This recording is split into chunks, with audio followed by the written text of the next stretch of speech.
Hello, YouTube. Calompy Toad here. I'm back with the second part of my Pokemon Red Let's Play. Alright, so last time we got Professor Oak's parcel form and we kicked the hell out of Assface. Next on our list, I guess we're going to go fight a rival again. But now it's time to find myself a new Pokemon to fight with. Now, between Pallet Town and Pewter City, there really isn't much to choose from in the way of Pokemon, so you're kind of limited to what you can have. I would stay away from Raticate. Well, personally I would. There's nothing really wrong, per se, with Raticate, but I don't know. I personally don't care for Raticate. Or Rattata, I should say, because this is Rattata.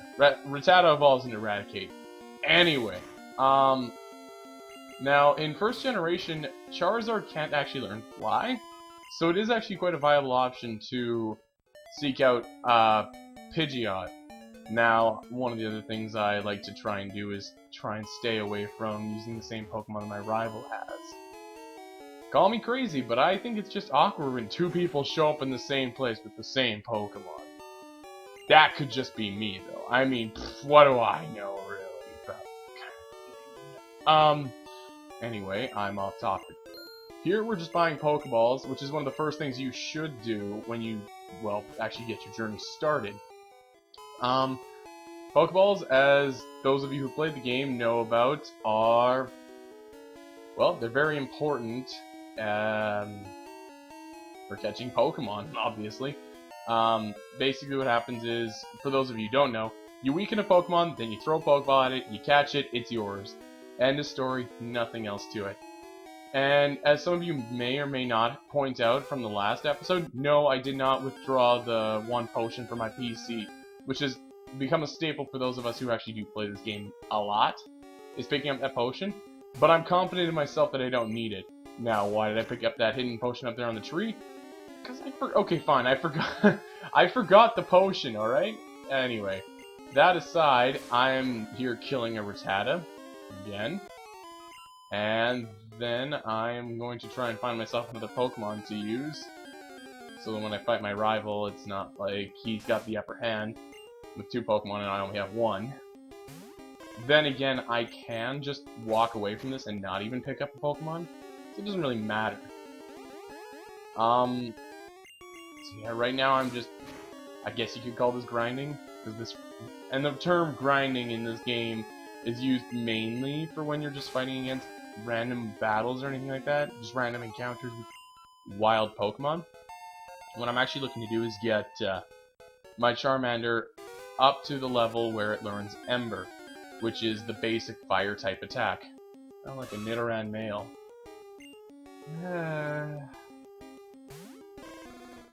I don't really... Again, it's one of those things that I do force of habit. I usually catch a Nidoran male, evolve it into a Nidoking later down the road. So I'm not going to do that, because I'm trying to do this game off the cuff, from what I get out of my comfort zone, if you will, and actually play the game a little more... there's another one! Okay. No, I'm going to kill it. And once I know Ember, I'm gonna fight my rival, and then I'm gonna head north and go fight Brock and kick his ass. Because Brock really isn't that hard. See, the thing is, if Charmander knew Tail Whip instead of Growl, Brock would be a cakewalk, because the AI gets stuck on using Bide.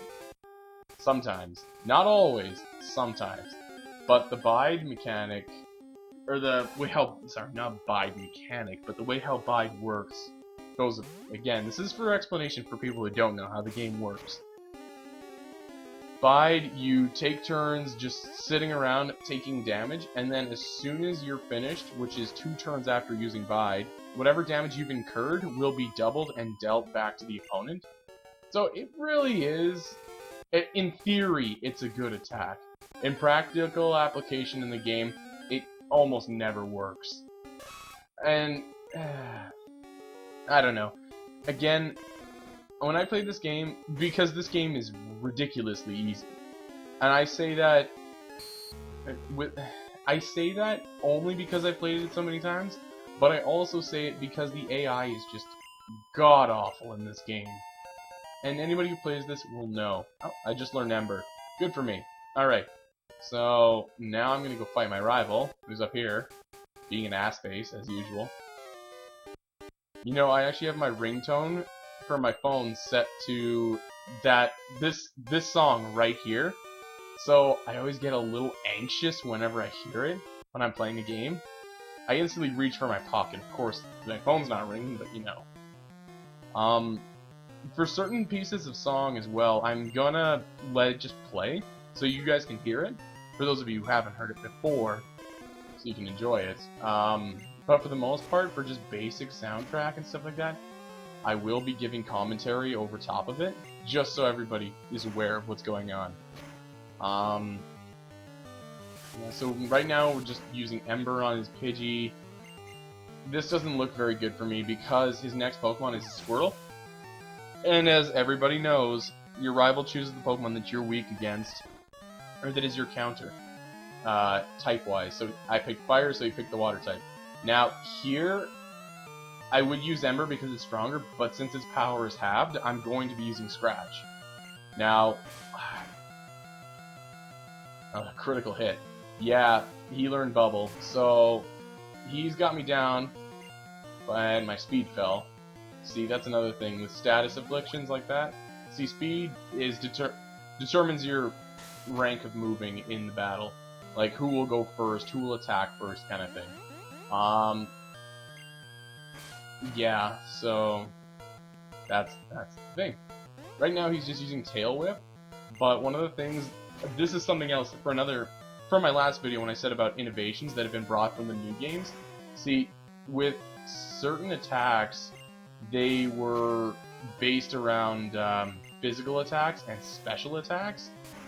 Now, physical attacks in this game are limited to very certain types, and that will continue on through until the end of 3rd generation. And hang on, right here we just win with Scratch, and down he goes. See, with 3rd generation and level up to 10, they still had attacks based on types for whether they were physical or special attacks. Now, I think my Dazzle froze there for a second. Nope, we're good.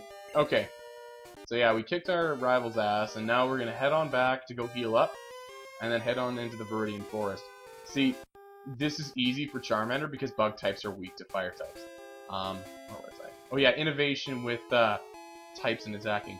Your basic attacks, for what physical attacks were in the original game, were limited to that of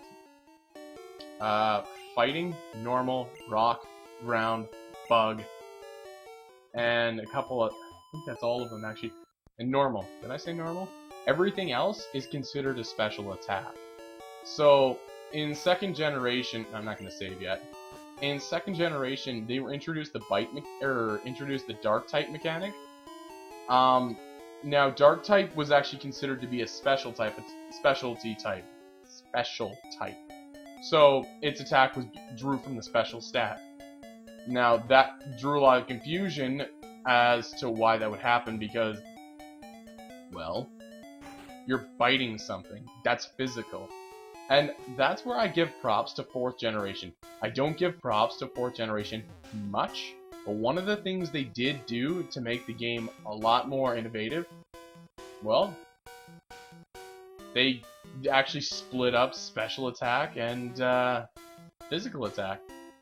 And that really is something. Like, they actually gave them categories. And if you're wondering what I'm doing right now, for those of you who played, you obviously know that I'm looking for the Pikachu. But those of you who don't know, in Viridian Forest, there is a not high likelihood, but a fair likelihood that you'll run into a wild Pikachu. Now, it might seem stupid to some of you because Brock is the Rock-type gym leader, and an Electric type just kind of seems like a dumb idea.